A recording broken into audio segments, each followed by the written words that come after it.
పరమాత్మ వేరు నేను వేరు అనే భేద జ్ఞానము కన్నా అతడే నేను అనే అభేద జ్ఞానమే పావనమైనది.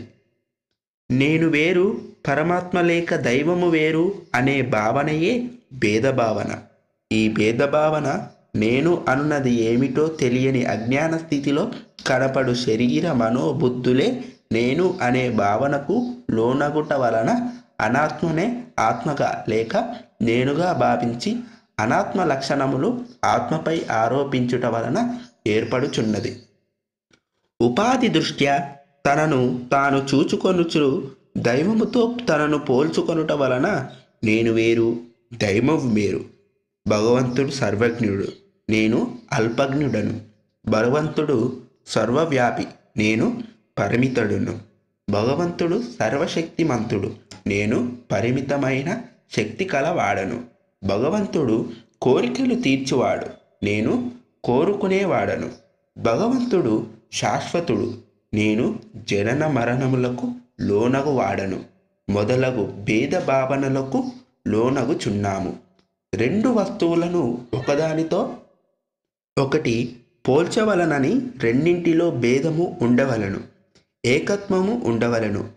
కేవలము రెండు విభిన్నమైన వాటిని పోల్చుట సాధ్యము కాదు. రెండూ ఒక్కటే అయినా పోల్చవలసిన అవసరమే లేదు. రెండింటిలో భేదము ఏకత్వము రెండూ ఉన్నప్పుడు మాత్రమే రెండింటిని చేయవలసిన అవసరము ఏర్పడుచున్నది. సముద్రము అలలను వాటి నామరూపముల దృష్ట్యా చూచిన సముద్రము పరిణామములో చాలా పెద్దది, అది చాలా చిన్నది. సముద్రము శాశ్వతంగా ఉంటుంది. అలలు కొద్దిసేపే ఉండి తీరమును తాకి నశించిపోతుంది. కానీ రెండింటికి ఆధారమైన నీటి దృష్ట్యా చూచిన ఆ సముద్రము అల రెండూ ఒక్కటే.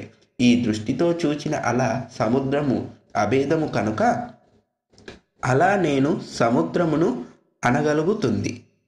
అదే విధముగా మూడు శరీరముల దృష్ట్యా చూచిన జీవుడు వేరు, జగత్తు శరీరముగా కలిగిన ఈశ్వరుడు వేరు. కానీ రెండింటికి ఆధారమైన సత్యము లేక సత్ దృష్ట్యా చూచిన జీవేశ్వరులు బ్రహ్మము ఒక్కటే. మహావాక్యములన్నీయు ఈ సత్యమునే బోధపరుచుచున్నాయి. ఉపాధుల దృష్ట్యా చూచుట వలన కలుగు భేద జ్ఞానము కన్నా సత్ దృష్ట్యా ఏర్పడు అభేద జ్ఞానము పవిత్రమైనది అని మహర్షి బోధిస్తున్నారు. ఓం నమః శివాయ.